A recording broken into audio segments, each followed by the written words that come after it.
Hello friends, Swati here. Friends, कल के दिन भी अच्छी खासी बाइंग करी है एफआईआई ने। 34,971 इंडेक्स ऑप्शन खरीदे गए हैं। ठीक है, एफआई ने परसों के दिन 87,640 इंडेक्स ऑप्शन सेल किए थे और कल बाय किए, तो यानी कि नेक्स्ट वीक के बाय करें हैं ये, राइट। तो आज की जो निफ्टी की एक्सपायरी रहेगी, जहाँ तक ये डेटा दिखा रहा है, तो उस हिसाब से हम बात करते हैं। तो आज की जो एक्सपायरी रहेगी निफ्टी की, वो कंसोलिडेशन में निकालेंगे, राइट। एफआई ने नेट में बाइंग करी है 3,936 करोड़ की, डीआई ने सेलिंग करी है 2,512 करोड़ की, राइट। तो ये मेन डेटा रहा। इंडिया विक्स फिर से 15 के पास ही है, 15.87, हालांकि 16 से कम हुआ है। और निफ्टी ने जो क्लोजिंग दी है वो 108 पॉइंट प्लस में दी है, यानी कि 23,437 पे एग्जैक्टली। और सेंसेक्स ने भी 77,000 पे दी है। अगर आप डेटा देखेंगे तो यूरोपियन ने नेगेटिव में थोड़ा सा नेगेटिव में क्लोजिंग दी है, और एशियन मार्केट ने, जापान में थोड़ा सा पॉजिटिव था 165 पॉइंट्स, और हांगकांग में A384 पॉइंट्स नेगेटिव में। जबकि अमेरिका में अगर हम देखें तो 682 पॉइंट्स नेगेटिव में क्लोज़ किया, और नस्दाक ने भी 565 पॉइंट्स नेगेटिव में क्लोज़ किया।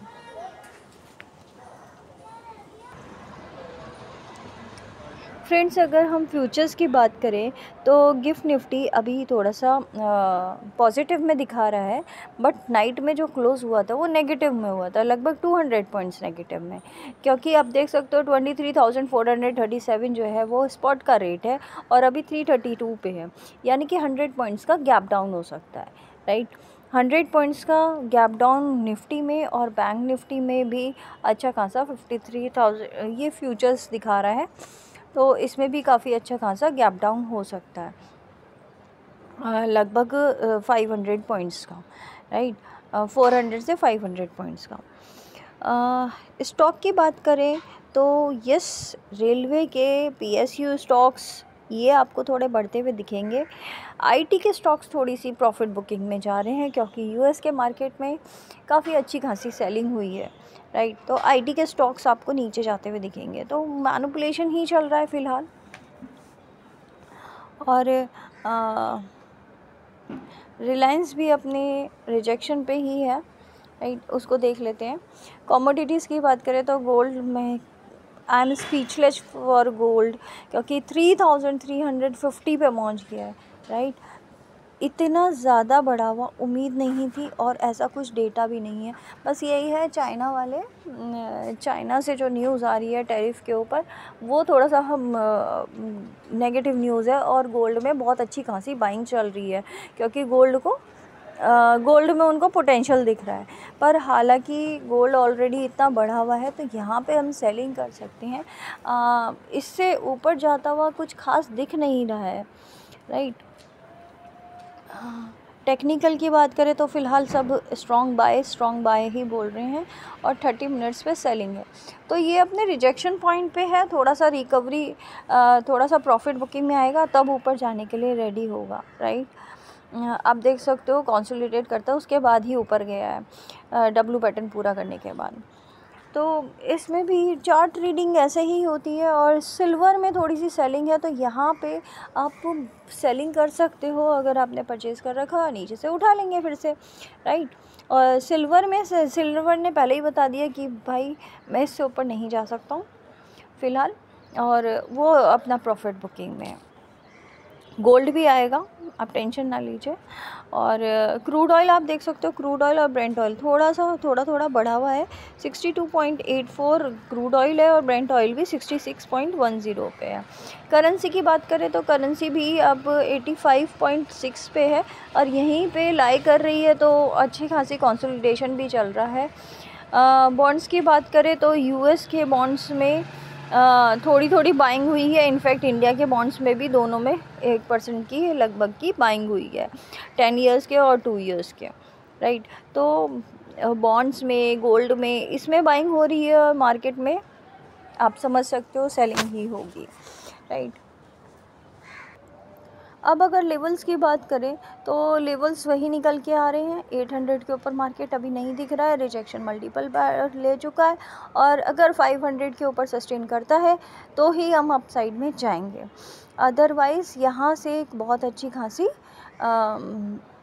नीचे के लेवल में प्रॉफिट बुकिंग आ सकती है, राइट। क्योंकि मार्केट इसके ऊपर टिक नहीं पा रहा है।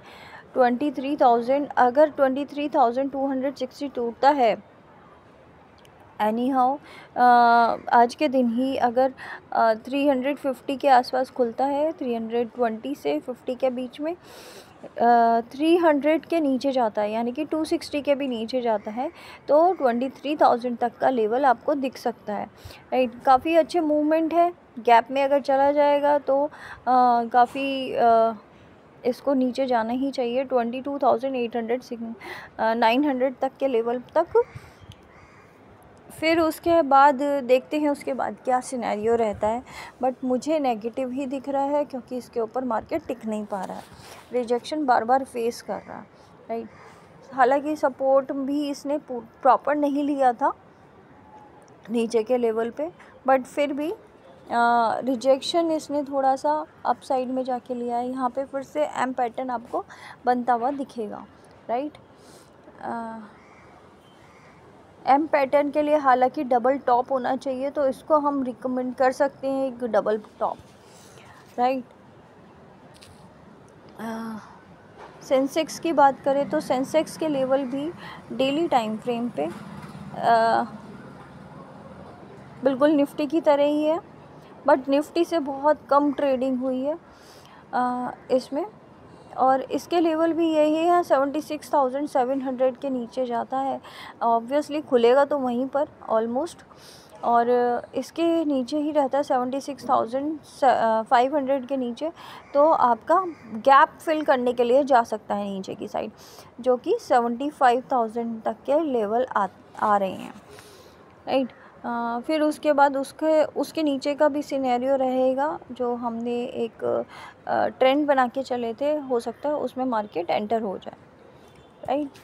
और अपसाइड में देखें तो अपसाइड में 77,000 के ऊपर सस्टेन नहीं कर पा रहा है। अगर ये सस्टेन करता है तो 77,500 तक मैक्सिमम जा सकता है, राइट। ये सेंसेक्स का लेवल था। अब बैंक निफ्टी का देखें तो बैंक निफ्टी में 53,000 के नीचे ही खुलना चाहिए, जैसा कि गैप डाउन दिखा रहा है, राइट। कम से कम 250 का गैप डाउन होगा पॉइंट्स का, और इसमें बैंकिंग सेक्टर में जो आपके बड़े बड़े बैंक हैं, प्राइवेट बैंक्स, उसमें काफ़ी अच्छी खासी प्रॉफिट बुकिंग आ सकती है, क्योंकि हर बैंक अपने रिजेक्शन लेवल पे खड़ा हुआ है। आप देख सकते हो, अगर बैंकिंग सेक्टर में ही देखें, जो स्टॉक्स उसमें रहते हैं, जो मैक्सिमम मेजर पॉइंट प्ले करते हैं, ICICI बैंक, HDFC बैंक, इसमें आप देख सकते हो रिजेक्शन लेवल पे खड़ा हुआ है। ICICI बैंक भी अपने 1356 पे खड़ा हुआ है, तो यहाँ पे हम सेलिंग कर सकते हैं, और HDFC बैंक भी अपने रिजेक्शन पॉइंट पे खड़ा हुआ है, राइट। बिल्कुल एग्जैक्टली अपने रिजेक्शन पे है, तो 1880 के ऊपर मुझे दिख नहीं रहा है फ़िलहाल। अगर ये चला जाता है तो फिर 1900 तक जा सकता है, अदरवाइज़ ये एक बार फिर प्रॉफिट बुकिंग के लिए आ सकता है, जो कि नीचे के लेवल पे 1800 के भी नीचे जा सकता है, राइट। ऐसे ही अगर आपको PSU स्टॉक देखने हैं तो PSU स्टॉक्स भी अपने डाउनवर्ड्स लेवल पे ही हैं, और यहाँ से PSU स्टॉक्स आपको अपसाइड में जाते हुए दिख सकते हैं, जब तक ये 784 का लेवल पार नहीं कर देता, 2-3 सस्टेन नहीं करता, और 2-3 दिन और 850 तक नहीं जा सकता है, राइट।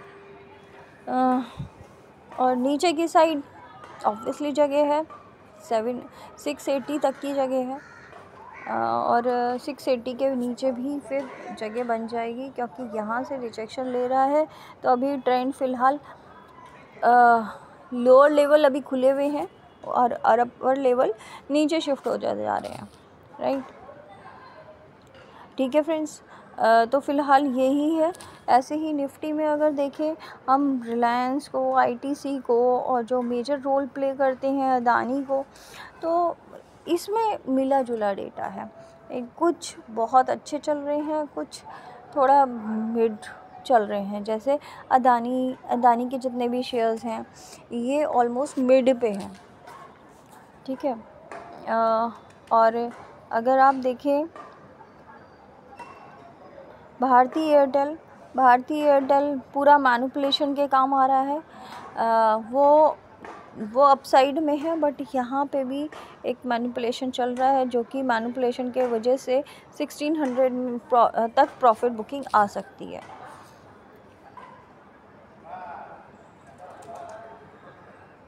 जैसे कि एचडीएफसी लाइफ और एचडीएफसी बैंक, ये यहाँ पे भी निफ्टी को भी थोड़ा सा प्रोटेक्ट करके चलते हैं। इस वजह से बैंक निफ्टी में अगर बड़ी मूवमेंट आती है तो निफ्टी में भी थोड़ी सी मूवमेंट आ जाती है।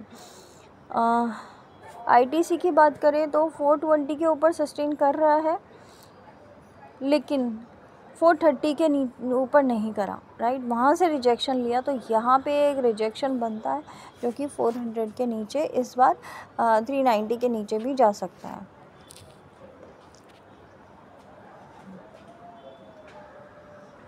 बाकी के पीएसयू स्टॉक्स आप देख सकते हो। पावर ग्रिड में एक पोटेंशियल है।